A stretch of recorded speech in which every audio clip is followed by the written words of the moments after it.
Estou olhando o cronômetro ali, nós estamos há algumas horas já falando, 2 horas e quantos minutos? 31 minutos. 2 horas e 31 minutos falando, mas agora eu acho que a parte final e mais importante eu não posso deixar de falar para vocês, que são algumas tarefas que a gente vai passar para vocês em relação ao treinamento que a gente prestou hoje, certo? Relembrar que nós estaremos à disposição para que vocês possam cumprir essas tarefas, certo? Então, recapitulando, eu vou recapitular algumas tarefas que a gente ficou do encontro passado e algumas em decorrência desse treinamento que a gente prestou para vocês hoje, tá? Então, as tarefas que vão ficar pendentes para o prazo, segundo o nosso gerente financeiro, até o dia 31 de agosto, que foi o prazo que a direção nos pediu, tá? Encerrar os pedidos de venda que vão pendentes, ou seja, aqueles que a gente conversou na semana passada, que o cliente desistiu, que faliu, eles precisam ser encerrados ou cancelados no sistema para que a gente possa não mais contar com esse dinheiro e saber que isso é perdido, certo? Atualizar as datas de produção, ou seja, essas datas de embarque que o Rafael disponibilizou na planilha para vocês, certo? Que eu acredito que vocês já estejam fazendo. E agora, entrar em cada pedido de vocês e também alterar a condição de pagamento para especial, certo? Porque nós vimos no treinamento de hoje que a condição normal, ela não produz os reflexos no fluxo de caixa, certo? Então eu preciso que para cada pedido em aberto que vocês têm no sistema, vocês entrem lá e utilizem a condição especial de pagamento, que é o quê? A criação do evento financeiro. Tá? Nós vamos estar aqui à disposição para auxiliá-los. O vídeo vai ser repassado quantas vezes for necessário, vocês vão poder acessar lá no site de aprendizado da empresa, certo?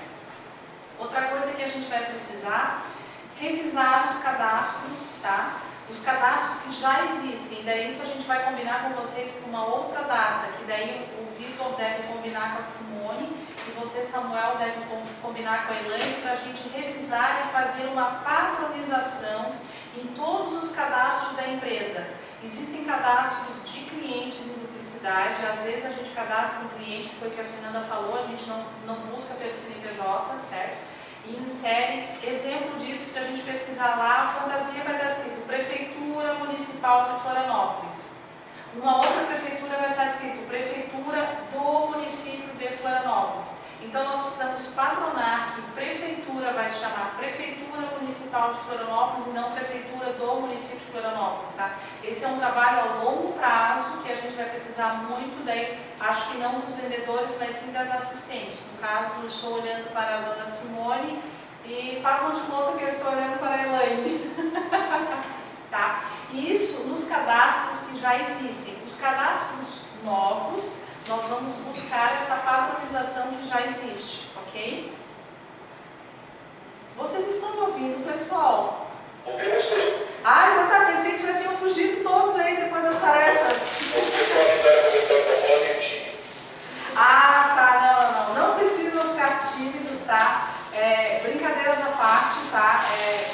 Tá sendo um prazer para a gente poder compartilhar esses ensinamentos com vocês, tá? Muitas coisas são novidades para nós também. Aparentemente pode parecer que nós só estamos cobrando vocês ou demandando tarefas, tá? Mas isso depois de um certo tempo vai se tornar uma coisa natural, não utilizar, por exemplo, a condição normal de pagamento e sim a condição especial. Isso na verdade, um up que a gente está tentando dar em fornecer ao cliente exatamente o que a gente combina com ele, não só aquelas condições pré-cadastradas e engessadas que estão no CIG, certo?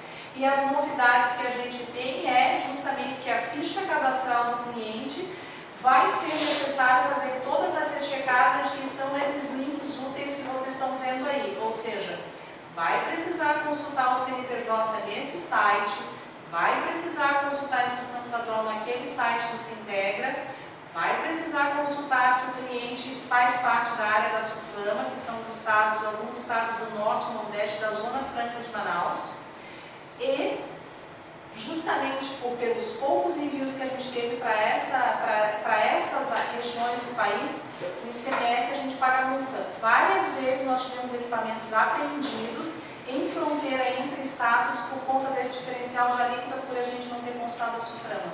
E a gente só acaba descobrindo isso depois que a mercadoria embarcou. Então essas checagens agora passam a ser obrigatórias para os cadastros que já existem, para toda e qualquer negociação que vocês façam a partir da data de hoje.